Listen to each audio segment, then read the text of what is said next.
Awamu nyingine na kukaribisha ndani ya channel ya kwetu ya The Kenyan Daily Report. Hii sasa nataka kuangazia maneno ya ambaye ndiye kiongozi wa upinzani wa sasa na pia kiongozi wa chama cha Wiper Democratic Party, Kalonzo Musyoka.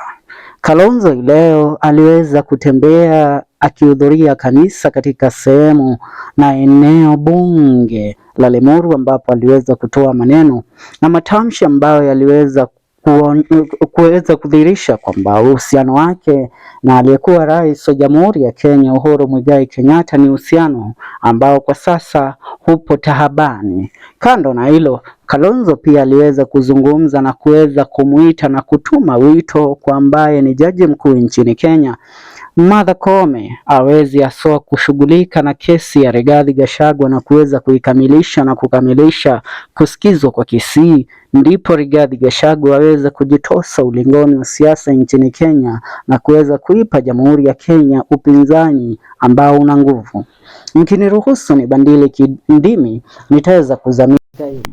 Honorable Kalonzo Musyoka is currently regarded as the people's loyal opposition. Today, as he attended a church service in Limuru, he went ahead to deliver certain information that really hinted on his current relationship with the former president of the Republic of Kenya, Uhuru Muigai Kenyatta, who many have alleged that him and Kalonzo Musyoka have always been in good terms. But the recent development in William Ruto's government, where he went ahead to appoint former cabinet secretaries serving under Uhuru Muigai Kenyatta, and not only that, he went also ahead to offer jobs to Uhuru Kenyatta's loyalists and former governors who served under the Jubilee government. Kalonzo Musyoka alleged that President William Ruto was coerced by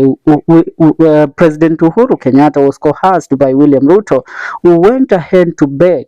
and also promise goodies to Uhuru Muigai Kenyatta, who reconsidered his opinion towards William Ruto and decided to have a broad-based government which incorporates his former government and mostly the leaders coming from the Mount Kenya region. Kalonzo says he knows that if it was for Uhuru Kenyatta, it would not have happened that way. But because Uhuru Kenyatta had a bone to chew with Rigathi Gachagua, and the current rise of popularism and sympathy for Rigathi Gachagua in the Mount Kenya region is affecting William Ruto's deliverance and also economic and project deliverance in the Mount Kenya region, he had to adhere to the demands of William Ruto, where he went ahead to advise William Ruto to take in his former members of his COG, Council of Governors, and not only that, also members of his cabinet. Apart from that, Kalonzo Musyoka also hinted and also called upon the Judicial of the Republic of Kenya to speed up the process of Rigathi Gachagua'S impeachment case listening, so that the decision can be made early the year 2025, and which Kalonzo Musyoka, together with other lawyers who are currently in opposition, believe that Rigathi Gachagua'S case was a case that was cooked or baked in the corridors of Parliament to impeach him because of his differences with the president, and he believes that if this case is the process of listening and determination of the case is hastened, then the right decision might be made in favor of Rigathi Gachagua. The Wiper Democratic Movement Party leader Kalonzo Musyoka has called for an urgent hearing of former Deputy President Rigathi Gachagua'S impeachment appeal. Speaking to a crowd in Limuru town after a church service on Sunday afternoon, Kalonzo criticized the manner in which Gachagua'S impeachment was handled, terming it as unfair. I quote him, "Limuru hoye. Thank you for your wonderful welcome this afternoon," Kalonzo began addressing the enthusiastic gathering. He expressed concern over what he described as a hastily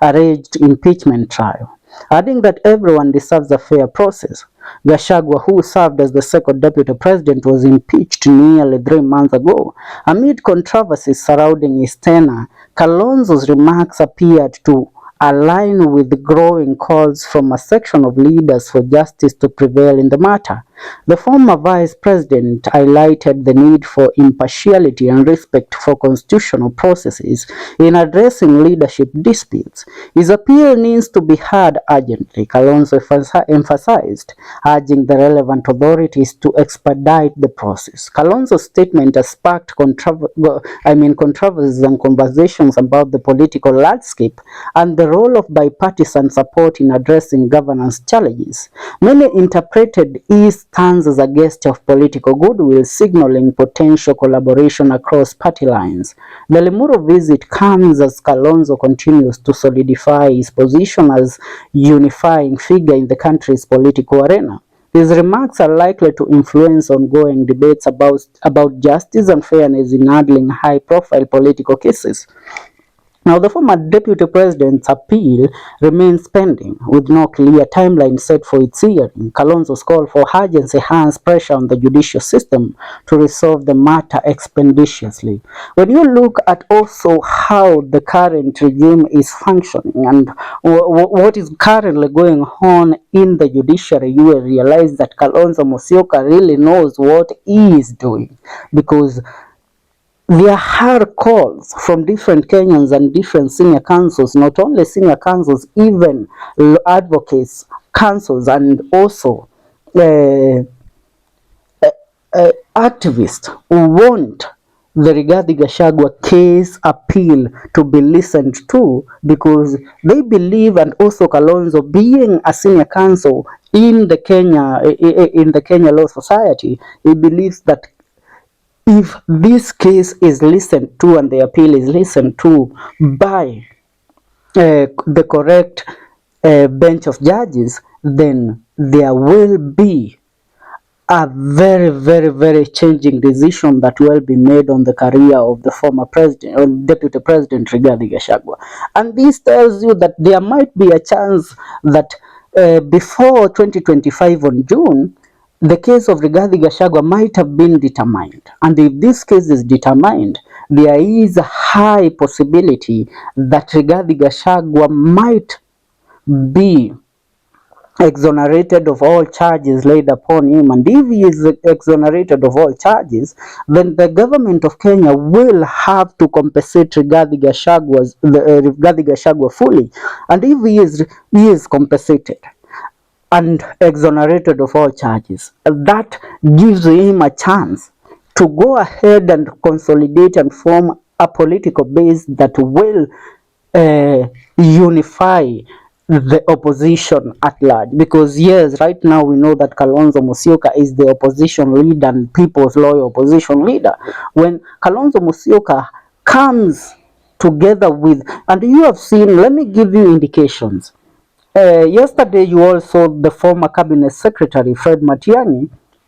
coming out for the first time in Kitui, where he appeared in public for the first time, and people gathered with him, celebrating him, and there was all talks, because when you consolidate these men, Kalonzo Musyoka,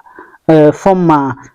Cabinet Secretary of Interior Fred Matiang'i, former Deputy President Rigathi Gachagua, you put them in one basket and they decide to go head on with President William Ruto. They start their campaigns from January 2024. 2025. There is a high possibility that they will have a strong opposition that might take on President William Ruto come the year 2027, because what President William Ruto has done lately by consolidating or bringing in former cabinet secretaries and former leaders from the previous regime who are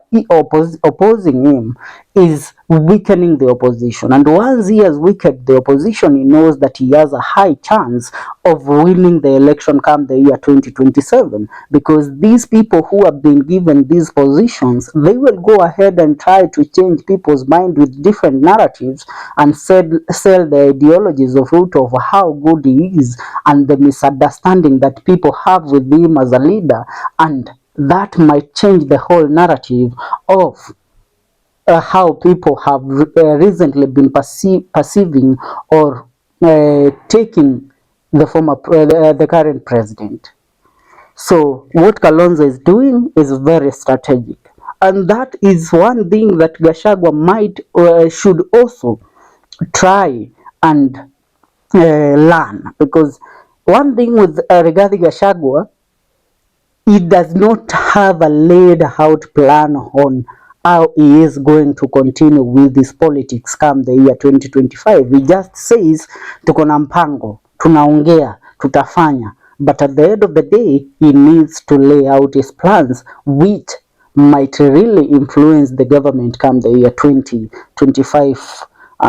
moving forward to the year 2027. For now, all I urge from you is to make sure you subscribe to our YouTube channel.